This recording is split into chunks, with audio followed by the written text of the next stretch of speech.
Orang-orang menjulukiku Ratu Es dari London. Tanpa ekspresi, dingin, dan sempurna. Itu adalah topeng yang kubangun untuk bertahan hidup.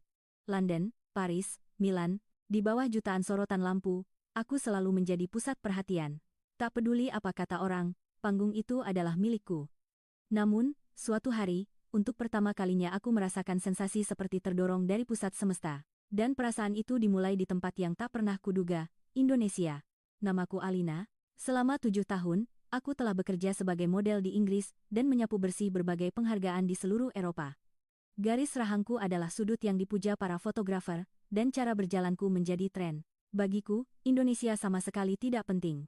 Tentu, aku pernah mendengar tentang Bali, gamelan, atau film-filmnya. Aku pernah mengenakan busana dari desainer Indonesia saat pemotretan iklan, dan beberapa staf di timku adalah keturunan Indonesia, tapi hanya sebatas itu. Bagi dunia mode yang berpusat di Eropa, panggung utama tetaplah Paris. Itulah sebabnya, hari itu, ketika teman sekamarku, Chloe, berkata ia akan pergi ke Jakarta Fashion Week, aku tidak bisa menahan tawa. Indonesia, serius? Untuk apa kau ke sana? Chloe, alih-alih menjawab, hanya menyodorkan ponselnya. Di media sosial, berjejer video dari para YouTuber mode Eropa yang menganalisis J-Fashion Jakarta, fashion, dan siaran langsung dari ruang pamer desainer di Jakarta. Tapi aku hanya menggelengkan kepala. Itu hanya tren sesaat. Pada akhirnya, semua orang akan kembali ke panggung Eropa. Chloe tersenyum tanpa berkata apa-apa. Keesokan harinya, ia benar-benar memesan tiket ke Jakarta. Dalam unggahan di Instagramnya, ia menulis, awal dari tantangan baru, sampai jumpa. Jakarta. Di bawahnya, ratusan komentar membanjir. Chloe, akhirnya kau ke Jakarta. Tidak ada model yang lebih cocok darimu. Kau pasti akan sukses besar di sana. Dan kemudian, komentar yang menjadi masalah. Seseorang menandai akunku dan menulis, Alina tidak ikut. Satu komentar itu saja sudah cukup untuk mematahkan sesuatu dalam diriku. Aku selalu menjadi yang terdepan. Akulah sang tokoh utama. Orang-orang bersorak saat aku berjalan di runway, dan mereka tergila-gila pada iklan yang kubintangi. Tapi sekarang, Chloe yang menjadi pusat perhatian.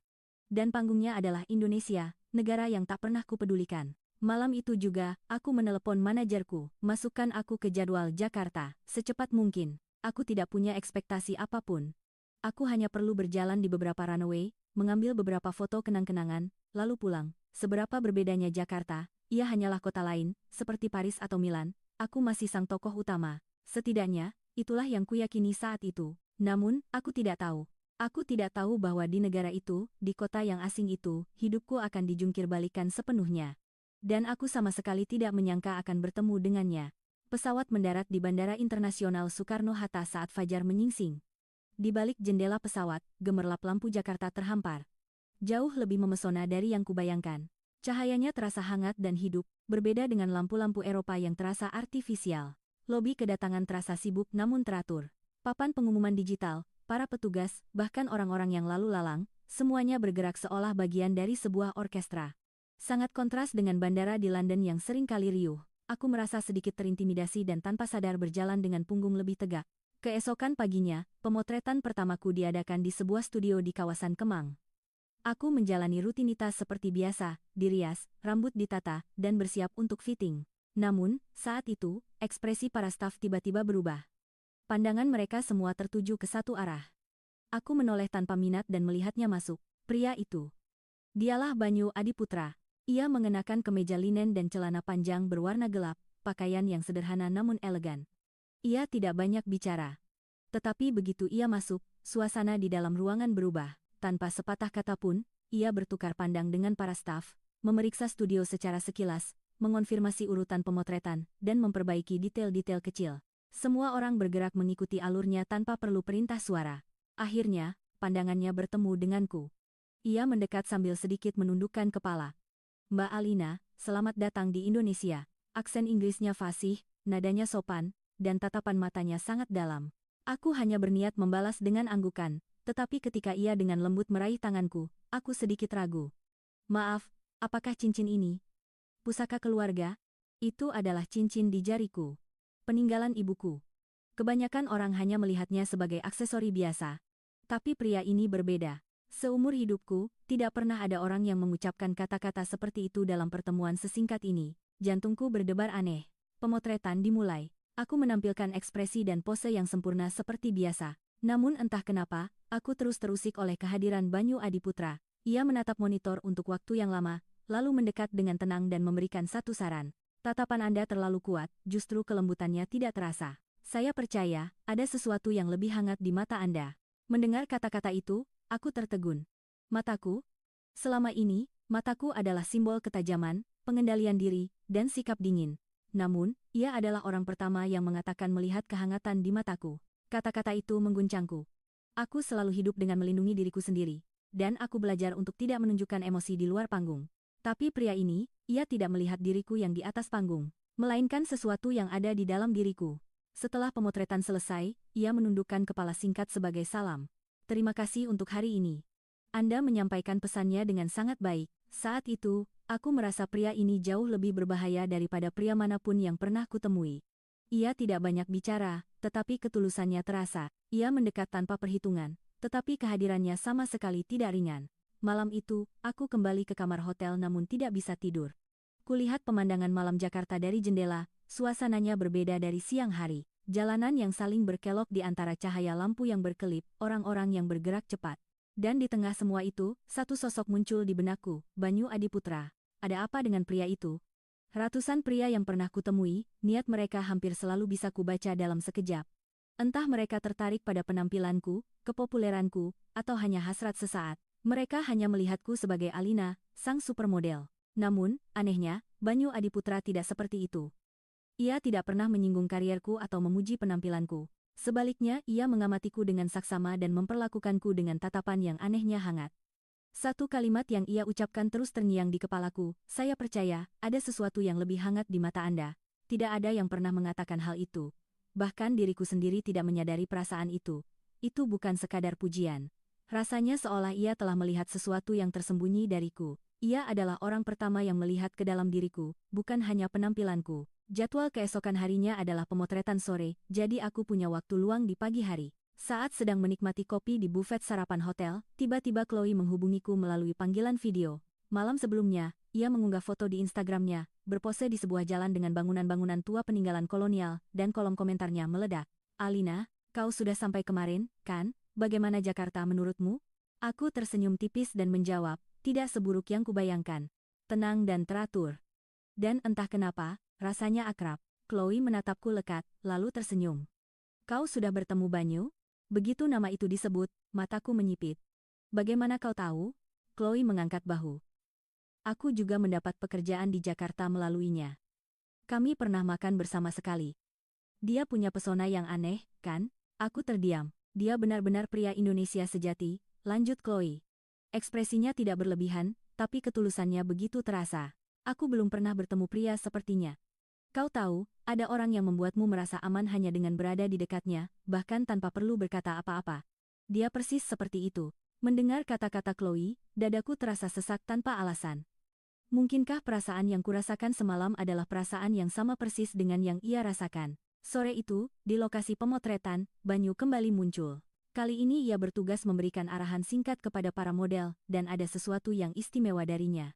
Ia mendekati setiap model satu persatu, dengan sabar menunjukkan kelebihan mereka sambil memberikan arahan. Ia juga menghampiriku. Untuk busana hari ini, penting agar tatapan mata Anda berhenti dengan tenang.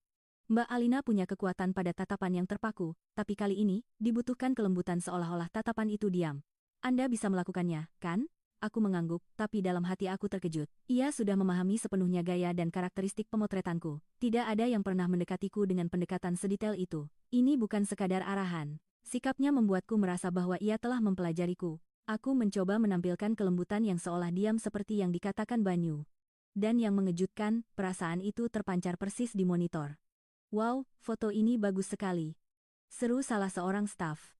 Banyu hanya mengangguk pelan ke arahku dan tersenyum. Melihat senyum itu, napasku terasa sesak. Mengapa pria yang tidak banyak bicara ini bisa begitu menggerakkan hati orang? Setelah pemotretan selesai, ia mendekatiku dengan tenang. Jika besok pagi Anda ada waktu, saya ingin mengajak Anda melihat suatu tempat di Jakarta. Jarang sekali model asing yang sempat melihat Jakarta yang sebenarnya. Itu adalah tawaran yang sama sekali tidak kuduga. Sopan, namun di dalamnya tersirat ketulusan yang aneh dalam tatapannya. Dan pada saat itu, sesuatu yang kecil dan asing yang tertidur dalam diriku mulai terbangun. Kewaspadaan dan rasa ingin tahu, serta perasaan tertarik yang tak bisa kujelaskan. Perlahan tapi pasti, aku mulai merasakan diriku semakin tertarik pada pria bernama Banyu Adiputra. Keesokan paginya, tempat pertemuan kami dengan Banyu adalah kota tua. Saat hanya mendengar namanya, aku membayangkan sebuah jalan tradisional yang biasa dikunjungi turis. Namun, ketika tiba di sana, dunia yang sama sekali berbeda terbentang di hadapanku. Udara yang tenang mengalir di sepanjang jalanan berbatu. Bangunan-bangunan peninggalan kolonial yang megah memantulkan cahaya matahari. Setiap detail arsitekturnya diukir dengan cermat. Rasanya seperti masuk ke dalam sebuah set film. Banyu melihatku dan menyapa dengan anggukan singkat. Pernah memakai batik? Aku menggeleng bingung. Banyu tersenyum lembut. Kalau begitu, hari ini akan menjadi hari pertama Anda. Ia membawaku ke sebuah butik batik yang elegan dan penuh cita rasa tradisional. Para staf menyambut kami dengan ramah, dan Banyu berbicara dengan mereka dalam bahasa Indonesia dengan sangat alami. Kemeja batik berwarna kelabu dan celana coklat tua yang ia kenakan tampak sederhana namun sangat berkelas. Ia memberi isyarat ringan padaku. Saya rasa ini akan sangat cocok untuk Anda. Ia menyodorkan sehelai kain batik berwarna merah muda pucat. Warna yang lembut dan rapuh. Sangat berbeda dari gayaku yang biasa. Aku ragu-ragu masuk ke ruang pas. Begitu berdiri di depan cermin, aku hampir menahan napas. Apakah ini aku? Ini bukan Alina, supermodel yang berjalan angkuh di panggung mode urban yang dingin. Sosok yang berdiri di sana adalah diriku yang lain. Sedikit lebih lembut, dan entah kenapa, terasa hangat. Wajahku yang baru pertama kali kulihat. Aku keluar dari ruang pas dan berdiri di hadapan Banyu. Ia menatapku sejenak, lalu sedikit memiringkan kepalanya. Sejujurnya, ini lebih cocok untuk Anda daripada model manapun yang pernah saya lihat. Wajahku terasa memanas. Banyu bukanlah orang yang mudah mengumbar pujian, jadi kata-kata singkatnya itu terasa semakin meresap ke dalam hati. Kami berjalan perlahan menyusuri lorong-lorong bersejarah. Ia menjelaskan satu persatu makna di balik setiap bangunan, jalanan, dan arsitektur peninggalan masa lalu. Filosofi arsitektur Hindia Belanda, estetika para leluhur, dan keindahan ruang yang terkandung di dalamnya. Tempat ini tidak mencoba untuk pamer kemewahan, katanya. Sebaliknya, keindahan sejatinya baru terlihat setelah dipandang lebih lama. Pesona yang dalam tanpa suara. Itulah yang dihargai oleh orang Indonesia. Mendengar kata-kata itu, aku menatapnya dalam diam. Ah, jadi pria ini juga seperti itu. Tanpa setelan jas yang mencolok atau kata-kata manis yang lihai, ia memikat orang hanya dengan ketulusan yang kuat dan tenang. Aku belum pernah bertemu orang seperti dia. Selama berjalan, Banyu tidak pernah terburu-buru atau memaksakan percakapan yang canggung. Sebaliknya ia berjalan perlahan, menyesuaikan langkahnya denganku, dengan penuh perhatian. Bersamanya hatiku anehnya dipenuhi perasaan damai untuk pertama kalinya. Kami masuk ke sebuah kafe tradisional kecil. Banyu memesankanku wedang jahe, minuman yang baru pertama kali kucicipi seumur hidupku. Aroma manis dan kehangatannya yang menenangkan. Saat itu, aku diam-diam berpikir, mungkin, inilah waktu yang selama ini aku cari.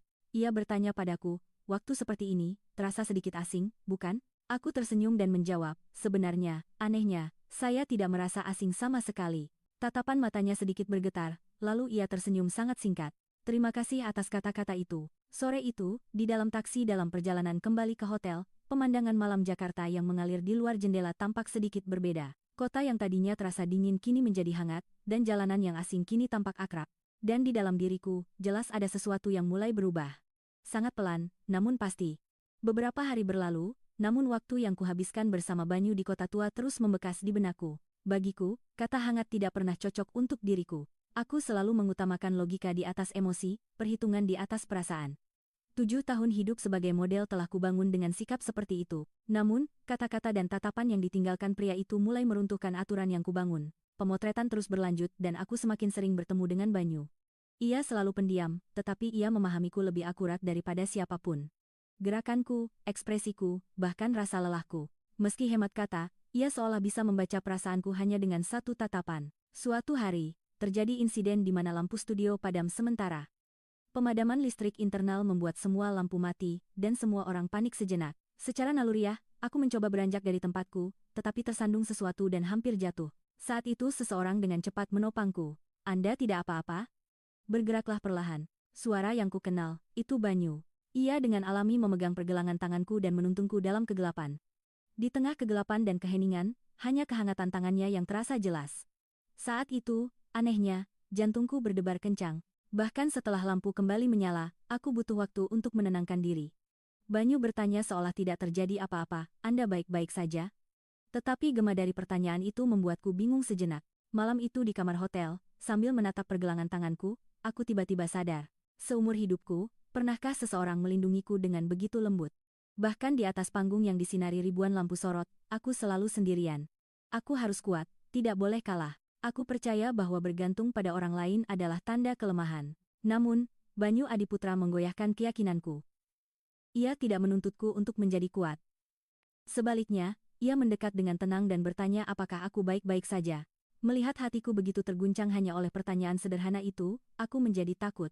Sejak saat itulah aku menyadari bahwa perasaan ini bukanlah sekadar rasa ingin tahu. Beberapa hari kemudian, aku bertemu dengan Chloe dan Eleanor di sebuah kafe di daerah Senopati. Kami bertiga sibuk dengan jadwal masing-masing dan jarang punya waktu untuk bertemu, tetapi hari itu kami beruntung bisa meluangkan waktu. Wajahmu benar-benar berubah. Loh, Alina, kata Chloe. Benar, tatapan matamu jadi lebih lembut. Apa yang terjadi? Tambah Eleanor sambil menatapku lekat. Aku mencoba mengelak dengan tawa, tetapi mereka tidak menyerah. Jangan-jangan ini karena Banyu Adiputra, ucapan Chloe membuatku terkejut. Ia tersenyum kecil sambil mengamati reaksiku. Aku kan juga kenal dia. Dari semua orang yang memperkenalkanku saat datang ke Indonesia, hanya dia yang membuatku gugup. Sopan tapi tegas, terlihat dingin tapi ada kehangatan yang aneh di dalamnya. Benar-benar tipikal pria Indonesia. Eleanor mengangguk setuju. Betul. Aku juga sudah seminggu ini terus berkomunikasi dengan seorang fotografer yang kutemui di lokasi pemotretan. Dan dia sangat berbeda, tidak pernah memaksa, tidak pernah melakukan hal yang tidak sopan. Sangat perhatian dan sopan, tapi ketulusannya terasa. Kata-katanya sedikit, tapi rasanya dia memberi lebih dari sekadar kata-kata. Mendengarkan cerita mereka, aku menyadari bahwa kebingungan yang kurasakan bukanlah milikku seorang. Kami bertiga, dengan cara yang tak terduga, telah jatuh hati di negeri ini, bukan karena ketampanan atau kepandaian berbicara, melainkan karena perhatian yang hening, ketulusan, dan sebuah perasaan bernama rasa yang tidak biasa kami temui. Sejak hari itu, aku tidak bisa lagi menyangkal. Pria bernama Banyu Adiputra telah berakar dalam di hatiku. Dan aku tidak lagi merasa takut akan hal itu. Beberapa hari kemudian, aku bertemu lagi dengan Chloe dan Eleanor. Kali ini, saat melihat mereka berdua, aku bisa merasakan dengan jelas. Kami bertiga telah menjadi orang yang sama sekali berbeda dibandingkan saat pertama kali datang ke Jakarta. Bukan hanya riasan atau gaya yang berubah, tetapi tatapan mata kami sendiri yang berbeda. Chloe baru-baru ini memulai proyek kolaborasi dengan Eko, seorang desainer muda yang sedang naik daun di Jakarta. Pemotretan itu bukan sekadar proyek biasa, melainkan kampanye dengan konsep baru yang menargetkan Jakarta Fashion Week. Aku benar-benar terpikat, Alina, keluh Chloe sambil menyeruput latenya di kafe. Awalnya, aku hanya mengira dia pria yang keren dan pendiam. Tapi begitu kami mulai rapat, dia dengan tenang memberikan masukan tentang rancanganku tanpa mengubah ekspresi sedikitpun. Rasanya justru aku yang banyak belajar darinya. Aku tidak bisa menahan tawa dan bertanya, jadi, kau sekarang tergila-gila padanya? Chloe terdiam sejenak, lalu menunduk dan berkata pelan, aku tidak tahu apakah ini tergila-gila atau aku mulai percaya padanya. Tapi setidaknya, ini pertama kalinya aku merasa begitu dihormati oleh seseorang. Dia tidak mencoba memakaikan sesuatu padaku, tapi mencoba memahami diriku sebagai manusia. Pria seperti itu, baru pertama kali kutemui. Kata-kata itu membuat dadaku terasa hangat. Eleanor pun meletakkan cangkirnya dengan tenang dan berkata, Dimas, fotografer itu, hampir tidak pernah bicara. Tapi saat aku berada di depan kamera, dia selalu menatap mataku. Ketika fotografer lain berkata, ubah ekspresimu, angkat wajahmu, dia hanya menunggu sampai perasaanku muncul dengan sendirinya. Chloe bertanya dengan penuh minat, jadi dia tipe yang sangat mengandalkan intuisi. Eleanor tersenyum kecil dan menggelengkan kepala. Ya, dia intuitif, tapi tidak terbawa arus. Dia tahu batasan sejauh mana harus mendekati sebuah rencana, dan dia berhenti di sana. Bagiku, itu sangat berarti. Mendengarkan cerita mereka, aku merasa anehnya terhibur. Bukan hanya aku yang goyah. Kami bertiga, dengan cara yang tak terduga, telah luluh pada negeri ini, dan pada orang-orang di dalamnya. Sore itu, aku makan malam bersama Banyu setelah sekian lama. Kami pergi ke sebuah restoran masakan Indonesia yang tersembunyi di gang kecil Jakarta. Seperti biasa, ia pendiam. Bahkan saat memilih menu, ia lebih dulu menanyakan seleraku. Anda tidak suka makanan yang terlalu pedas, kan? Bagaimana dengan soto ayam? Caranya berbicara, tatapan matanya, bahkan sapaan sopannya kepada pemilik restoran. Dari semua detail itu, aku merasakan kelembutan yang terkendali, khas pria Indonesia. Mungkin ada yang menyebutnya kaku, tapi bagiku, itu sampai ke hati dengan sangat dalam dan berbobot. Setelah selesai makan dan keluar dari restoran, hujan mulai turun. Aku buru-buru mencoba mengeluarkan payung dari tasku, tetapi Banyu selangkah lebih maju. Pakai ini. Ia membuka payung lipat kecil yang sudah disiapkannya dan memayungiku. Lalu, dengan alami ia berdiri di sampingku, membiarkan bahunya basah kuyup seolah itu bukan apa-apa. Tidak apa-apa. Hanya bahu yang sedikit basah. Saat itu, anehnya, aku hampir menangis. Momen yang sangat biasa, tetapi saat ia memperhatikanku seperti itu, rasanya begitu hangat. Kami berjalan dalam diam di bawah hujan. Malam Jakarta terasa sunyi, dan suara hujan terdengar menenangkan. Malam itu, setelah kembali ke hotel, aku tidak bisa tidur untuk waktu yang lama. Sambil mendengarkan suara hujan dari luar jendela, aku bergumam pada diri sendiri, kenapa hatiku bisa setenang ini? Perjalanan ke Jakarta yang awalnya dimulai karena cemburu, kini telah menjadi alasan mengapa aku ingin tinggal di sisi seseorang. Apakah ini cinta atau takdir, aku belum tahu pasti. Tapi satu hal yang pasti, aku semakin tertarik pada pria ini, Banyu Adiputra, dan pada kota asing ini, Jakarta. Keesokan paginya, di buffet sarapan hotel, aku kembali bertemu dengan Chloe dan Eleanor. Kami bertiga makan dalam diam, tetapi suasananya terasa anehnya bersemangat. Hanya dengan saling menatap, kami tahu ada banyak hal yang ingin kami bicarakan. Chloe yang pertama membuka suara. Kemarin aku bekerja sampai larut malam dengan Mas Eko. Konsep kampanyenya kali ini adalah lapisan waktu. Dan katanya, konsep itu ada di wajahku. Apa maksudnya? Tanyaku. Artinya, penampilanku terlihat glamor, tapi di dalam diriku ada perasaan-perasaan lama yang tersisa. Katanya aku terlihat seperti itu. Chloe tersipu di akhir kalimatnya, tetapi wajahnya jelas berubah. Lebih lembut dari biasanya, dan ada sisa-sisa kebahagiaan yang aneh di matanya. Eleanor mengangguk dan berkata, Dimas ingat semua ceritaku, bahkan tentang keinginanku berhenti dari dunia model di Inggris untuk belajar fotografi. Aku hanya pernah cerita sekali, tapi dia lebih dulu menyadari apa yang telah hilang dari hidupku. Aku menatap mereka dalam diam. Caranya berbeda, tetapi perasaan yang kami rasakan serupa. Di kota asing bernama Jakarta ini, kami masing-masing telah bertemu dengan pria yang melihat kami apa adanya. Sore itu, aku pergi ke sebuah pameran seni bersama Banyu. Pameran itu menampilkan karya seorang seniman instalasi Indonesia yang ia sukai, yang memadukan objek-objek tradisional dalam ruang kontemporer. Begitu masuk, suasana tegang yang aneh terasa. Karya-karya yang dipajang kebanyakan sederhana dan kasar, tetapi memiliki makna yang dalam setelah dijelaskan. Banyu berjalan perlahan dan menjelaskan satu persatu. Seniman ini merekam hal-hal yang akan lenyap, sesuatu yang meski hilang, tak akan terlupakan. Itulah tema ruang ini, aku mengangguk pelan. Saat kami berhenti di depan sebuah karya, Banyu dengan hati-hati bertanya. Jika ada sesuatu yang Anda tinggalkan di Inggris, adakah yang sering Anda kenang? Pertanyaan itu tidak terduga. Belum ada yang pernah bertanya apa yang sebenarnya aku rindukan. Setelah terdiam sejenak, aku menjawab pelan, aroma teh yang biasa dibuat ibuku. Kadang-kadang, kenangan masa kecil saat minum teh hangat di musim dingin kembali muncul. Hanya dengan mencium aroma itu saja, dadaku bisa terasa hangat. Banyu tersenyum tipis mendengar kata-kataku. Di Indonesia juga banyak hal seperti itu. Bagi kebanyakan orang, itu hanya keseharian biasa, tapi bagi orang lain, itu menjadi kenangan yang tak terlupakan. Saya juga, sampai sekarang masih teringat aroma sabun dari mantel yang biasa dipakai ayah saya waktu kecil. Dalam percakapan singkat itu, aku merasakan ketenangan yang aneh. Kami dibesarkan di negara yang berbeda, berbicara bahasa yang berbeda, tetapi cara hati kami tergerak tidaklah berbeda. Setelah selesai melihat pameran, ia membawaku ke sebuah kedai teh kecil yang direnovasi dari rumah tradisional. Musik lembut mengalun, dan sinar matahari yang masuk melalui jendela kertas mengisi ruangan dengan kehangatan. Ia memesan teh sereh, dan aku menghirup aromanya dengan hati-hati. Seketika, perasaan yang tak bisa dijelaskan dengan kata-kata menyeruak. Aromanya sangat berbeda dengan teh ibuku, tetapi kehangatannya terasa begitu mirip. Terima kasih, kataku pelan. Ia memiringkan kepala. Untuk apa? Hanya karena telah memperlakukanku seolah aku manusia yang utuh. Seolah aku pantas berada di sini. Mendengar itu, Banyu terdiam sejenak. Lalu, ia menatap mataku perlahan dan berkata, Mbak Alina memang orang yang seharusnya ada di sini. Itu adalah sesuatu yang bisa dilihat siapapun, bukan hanya saya. Aku tidak bisa berkata apa-apa lagi. Dadaku sesak, dan rasanya sesuatu yang selama ini membeku di dalam hatiku mulai mencair. Malam itu kembali ke kamar hotel, aku duduk di depan cermin dan menatap diriku dalam diam.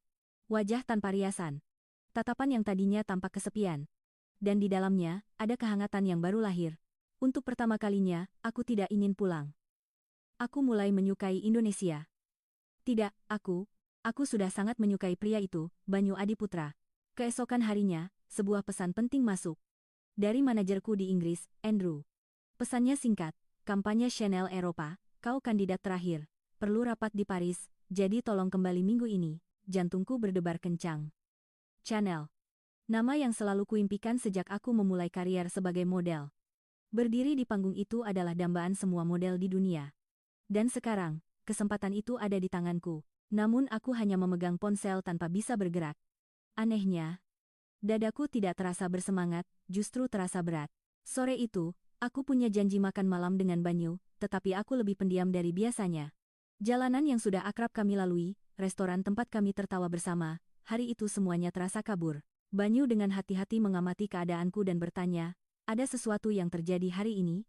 Akhirnya, aku menceritakan semuanya. Tawaran dari Inggris. Fakta bahwa aku harus pergi ke Paris. Dan betapa besarnya kesempatan itu. Banyu mendengarkan semua ceritaku dalam diam. Setelah beberapa saat, barulah ia berkata, itu kabar baik. Kesempatan yang sangat luar biasa. Ekspresinya datar. Tetapi di dalam tatapannya tersirat sedikit kesedihan. Aku merasa tidak tahan dan bertanya, apakah kau ingin aku kembali? Banyu sedikit mengalihkan pandangannya, lalu menatap mataku lagi. Saya ingin Anda menempuh jalan yang benar-benar Anda inginkan.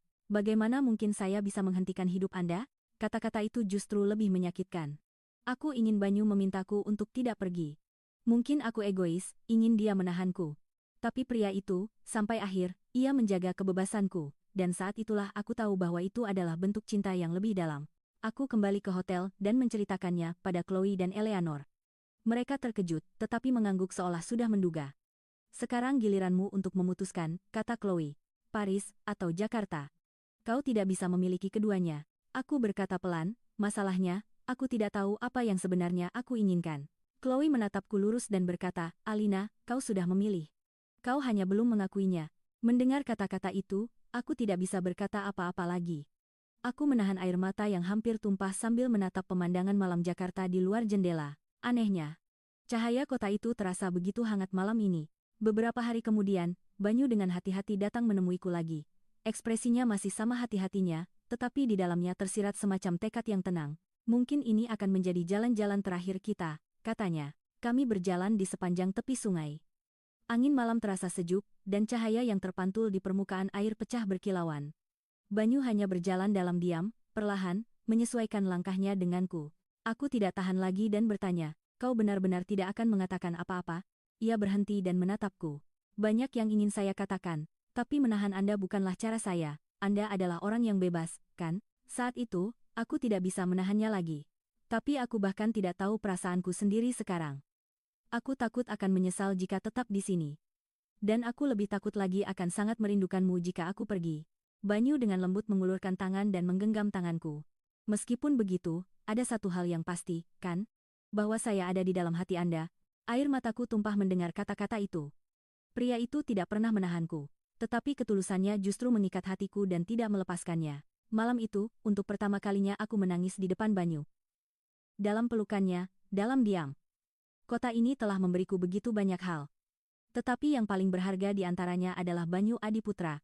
Dan pada saat itu, aku perlahan-lahan mulai mengambil keputusan sejati dalam hidupku. Sejak hari itu, aku membatalkan semua jadwalku. Aku meminta waktu beberapa hari kepada manajerku di Inggris, dan untungnya mereka bersedia menunggu. Tapi sebenarnya, aku tidak mengulur waktu untuk menunggu. Sebaliknya, aku semakin memantapkan keyakinan di dalam hatiku. Di akhir pekan terakhirku di Jakarta, aku bertemu lagi dengan Banyu. Aku hanya ingin melihat wajahnya sebentar. Ia telah memesan tempat di sebuah kafe tradisional yang tenang dan menungguku. Saat aku masuk, ia berdiri dengan ringan. Ia menarik kursi untukku tanpa suara, tindakannya selalu perlahan dan hati-hati. Tetapi di dalamnya ada kehangatan yang kokoh. Sudah memutuskan? Tanya Banyu. Aku mengangguk dan tersenyum.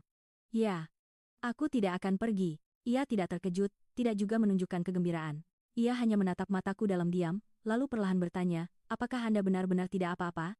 Sebagai jawaban, aku menggenggam tangannya dengan lembut. Aku menjadi tidak apa-apa karena ada kamu di sini. Saat itu, tatapan Banyu bergetar. Ia adalah orang yang selalu menahan emosinya, tetapi hari itu aku bisa merasakan sesuatu yang berbeda. Dari matanya, terpancar perasaannya untukku. Saat pertama kali datang ke negara ini, aku hanya berniat mengambil beberapa foto lalu pulang, kataku, berhenti sejenak untuk mengatur napas. Tapi di sini, aku bertemu denganmu, dan aku bertemu kembali dengan diriku sendiri. Kau yang pertama kali mengajarkanku bahwa aku bisa dicintai apa adanya. bahwa aku tidak harus selalu kuat untuk menjadi seseorang yang berharga bagi orang lain. Banyu menggenggam tanganku. Dalam diam, dengan sangat erat. Sejak hari itu, kami bersama. Tidak ada lagi keraguan, tidak ada lagi ketakutan. Banyu tetap pendiam dan tidak pernah berlebihan dalam berekspresi. Tetapi ia menjadi awal hariku dan ketenangan hatiku. Chloe bersama Eko membuka sebuah studio kecil di kawasan utara Jakarta, sebuah platform kolaborasi yang menghubungkan desainer Eropa dan Indonesia. Ia sendiri yang merancang dan ikut serta dalam desain. Aku tidak pernah menyangka bisa melakukan hal ini. Tapi karena Mas Eko terus percaya padaku, aku jadi bisa percaya pada diriku sendiri, katanya sambil tersenyum. Eleanor bersama Dimas berkeliling Indonesia sambil membuat sebuah diari foto. Foto-foto yang menangkap musim dan cahaya hangat yang tidak pernah ia lihat di Inggris. Sambil merapikan foto-fotonya, ia berkata, Dimas mengubah mendung dalam hidupku menjadi cahaya. Dan sekarang, hidup ini sendiri terasa lebih indah daripada di balik kamera. Kami bertiga, dengan cara itu, masuk ke dalam kehidupan yang sama sekali tidak terduga. Kami yang dulu bermandikan cahaya di panggung mode, kini hidup di ganggang tenang Jakarta. Dan pria-pria Indonesia yang kami temui di sini, mereka mungkin tidak meluapkan emosi seperti di film-film, tetapi mereka memeluk kami dengan ketulusan yang tiada duanya. Suatu hari, Banyu berkata, sejujurnya, saya takut Anda akan pergi. Saya ingin menahan Anda, tetapi saya tidak tahu apakah itu cinta atau keegoisan. Aku tersenyum dan menjawab, kau tidak menahanku. Saat itu, kami saling menatap dan tersenyum dalam diam. Seperti janji tanpa suara, tangan kami bertemu secara alami. Musim semi di Jakarta, dengan begitu tenang dan hangat, memeluk kami. Beberapa hari kemudian, Banyu membawaku ke sebuah taman yang tenang di tepi sungai. Tepat sebelum matahari terbenam, senja menyebar di atas sungai, dan permukaan air berkilauan dengan campuran warna perak dan emas. Ia lebih pendiam dari biasanya, dan kegugupannya terlihat jelas. Aku menyadarinya, tetapi pura-pura tidak tahu. Aku tidak ingin bertanya lebih dulu. Getaran hening ini terasa akan lebih dalam membekas dalam ingatan. Banyu perlahan duduk di bangku tepi sungai, lalu dengan hati-hati mengeluarkan sesuatu dari sakunya. Sebuah kotak kecil, namun, berbeda dari kotak cincin biasa. Di dalamnya, ada sebuah cincin dengan desain unik yang terinspirasi dari lekuk keris tradisional. Sederhana namun dalam, seperti kota ini.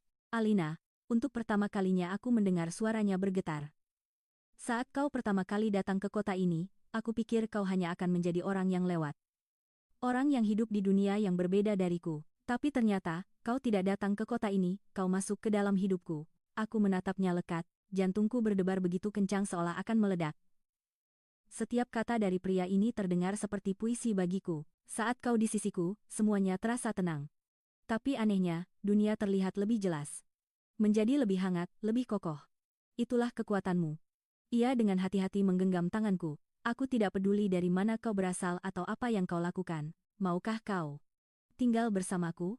Di kota bernama Jakarta ini, di sisi seorang pria bernama Banyu Adiputra. Aku tidak bisa menjawab apa-apa selain mengangguk. Air mata mengalir di pipiku. Inilah kehidupan yang kuinginkan, inilah cinta yang kuimpikan. Ya, aku akan di sini. Di sisimu. Mendengar jawaban singkat itu, Banyu tersenyum lembut. Dan senyum itu, lebih hangat dari cahaya manapun yang pernah kulihat. Beberapa hari kemudian, kami bertiga, berkumpul. Chloe sibuk mempersiapkan peluncuran merek kolaborasinya dengan Eko, dan Eleanor sedang sibuk mempersiapkan pameran berikutnya bersama Dimas. Kami bukan lagi orang asing. Kami adalah orang-orang yang hidup di sini, yang mencintai, dan yang telah menjadi bagian dari denyut nadi kota ini. Aku dilamar. Mendengar kata-kataku, Chloe dan Eleanor terbelalak kaget sejenak, lalu langsung bersorak gembira. Hah? Sungguhan? Bagaimana caranya Mas Banyu melamarmu? Kapan? Wah, tidak bisa dipercaya kau mendahului kami. Aku tertawa dan menunjukkan cincinku. Logam kecil yang berkilau lembut itu seolah mengukir waktu kami dan latar belakang bernama Indonesia. Chloe berkata dengan nada bercanda, jadi kita bertiga akhirnya akan menetap di Indonesia, ya? Siapa dulu yang bilang hanya akan mampir sebentar lalu pulang? Eleanor menambahkan sambil mengedipkan mata, aku tidak akan pernah lupa ekspresi wajahmu waktu itu, Alina. Kau menggelengkan kepala seolah tanpa emosi sama sekali. Aku tertawa dan membalas, waktu itu aku belum tahu bahwa pria-pria Indonesia ini ternyata begitu berbahaya. Kami tertawa bersama, di bawah sinar matahari sore Jakarta, seperti orang-orang yang memulai hidup baru. Malam itu, sambil menatap pemandangan malam Jakarta bersama Banyu, aku bergumam dalam hati, kota ini telah mengubahku. Tidak, orang ini dan negara ini telah membuat jantungku berdetak kembali. Negara bernama Indonesia yang awalnya hanya sebuah jadwal kerja, kini telah menjadi hidupku seutuhnya, dan seorang pria di dalamnya telah mengubah takdirku. Dengan tulus, dengan hangat, dan sekarang aku yakin, Panggungku berikutnya bukanlah di depan kamera, melainkan di sisi pria ini. Pengumuman pernikahan kami dipersiapkan dengan tenang, namun penuh ketulusan. Dibandingkan mengadakan pesta besar, aku dan Banyu memilih upacara adat yang hanya mengundang kerabat dan keluarga dekat. Awalnya, aku tidak bisa membayangkan diriku, seorang wanita Inggris, mengenakan kebaya dan mengadakan upacara di taman dengan latar belakang arsitektur tradisional. Tapi anehnya, pemandangan itu terasa sangat cocok untukku. Chloe dan Eleanor dengan sukarela menjadi pendampingku. Kami bertiga mengenakan kebaya yang indah, dan saat berdiri berjajar di taman, kami tampak seperti lukisan dari masa lampau. Chloe berbisik jenaka padaku, pernikahan adat seperti ini. Aku benar-benar tidak menyangka kita akan sampai sejauh ini. Eleanor dengan lembut menggenggam tanganku dan berkata, kau hari ini benar-benar menjadi yang tercantik seumur hidupmu. Aku tersenyum dan menjawab, sepertinya kita bertiga akhirnya menemukan diri kita yang sebenarnya di Indonesia, ya. Mendengar itu, kami saling menatap sejenak.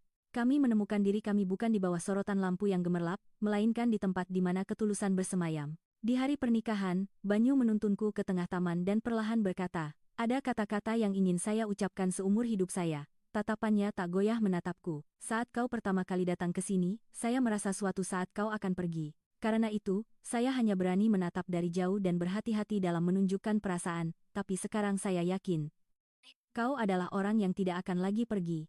Mendengar kata-kata itu, mataku terasa panas. Kepercayaannya padaku, hati itulah yang menjadi alasanku sampai sejauh ini. Ia melanjutkan, mulai sekarang, kemanapun kau pergi, siapapun yang kau temui, kau tidak lagi sendirian. Saat itu, semua suara di sekitar kami menjauh. Hanya suaranya, dan ketulusan hatinya, yang terdengar jelas di dalam diriku. Alina, aku mencintaimu. Sangat dalam, aku memeluknya erat. Lebih banyak perasaan yang terkandung dalam pelukan itu daripada kata-kata. Setelah menikah, kami pindah ke sebuah perumahan yang tenang di kawasan Jakarta Selatan. Gang yang sunyi dan bersih, sebuah rumah kecil dengan taman. Banyu menanam bunga sendiri di taman, dan setiap pagi aku menikmati kopi sambil memandangi bunga-bunga itu dari jendela. Langit yang hangat, sangat berbeda dari langit kelabu yang kulihat dari apartemen bertingkat tinggi di London. Banyu tetap pendiam seperti biasa. Tetapi dalam keheningannya, ada semua hal yang kucintai. Rasa hormat, perhatian, tanggung jawab. Dan hati yang selalu menempatkanku sebagai pusatnya. Chloe dan Eko membuka ruang pamer di kawasan SCBD, sementara Eleanor dan Dimas sedang mempersiapkan proyek foto bersama antara Indonesia dan Inggris. Kami, dengan cara masing-masing, hidup bersama Indonesia, bukan sebagai orang yang singgah sementara, tetapi sebagai orang yang memiliki tempat tinggal. Kadang-kadang aku berpikir, jika hari itu Chloe tidak lebih dulu memutuskan untuk ke Indonesia, jika aku tidak terdorong oleh rasa cemburu itu, jika aku tidak bertemu dengan pria bernama Banyu Adiputra, mungkin aku masih berjalan di bawah ribuan lampu sorot dengan hati yang hampa. Tapi sekarang berbeda. Hidupku diterangi bukan oleh lampu, melainkan oleh seseorang, dan cahaya itu adalah Banyu Adiputra. Musim semi berlalu, musim panas datang. Musim panas di Indonesia lembab dan panas, tetapi anehnya aku tidak lagi membenci panasnya. Bunga-bunga di taman tumbuh sedikit demi sedikit setiap hari, dan Banyu tak pernah absen membuatkanku kopi hangat setiap pagi. Suara serangga di luar jendela, tawa anak-anak yang berlarian di gang, bahkan dengkuran pelan Banyu saat tidur, semua itu kini telah menjadi bagian dari hidupku. Kadang aku merenung, apa yang telah kudapatkan di sini. Saat pertama kali datang ke Indonesia, tujuanku adalah untuk mendapatkan pengakuan, untuk menarik perhatian seseorang, untuk mengalahkan temanku yang lebih dulu naik panggung. Tapi diriku yang sekarang tidak lagi ingin mengalahkan siapapun. Sebaliknya, keinginan untuk bersama seseorang menjadi jauh lebih besar. Itulah perasaan yang kupelajari di Indonesia. Kota ini selalu tenang, tetapi di dalamnya mengalir banyak sekali cerita. Budaya yang lebih mengutamakan tindakan daripada kata-kata, yang lebih dalam rasa daripada perhitungan, yang lebih menghargai kedalaman daripada kecepatan. Awalnya terasa asing, tetapi seiring berjalannya waktu, aku menjadi terbiasa. Tidak, lebih dari sekadar terbiasa. Kini telah menjadi bagian dari diriku. Aku sekarang tahu.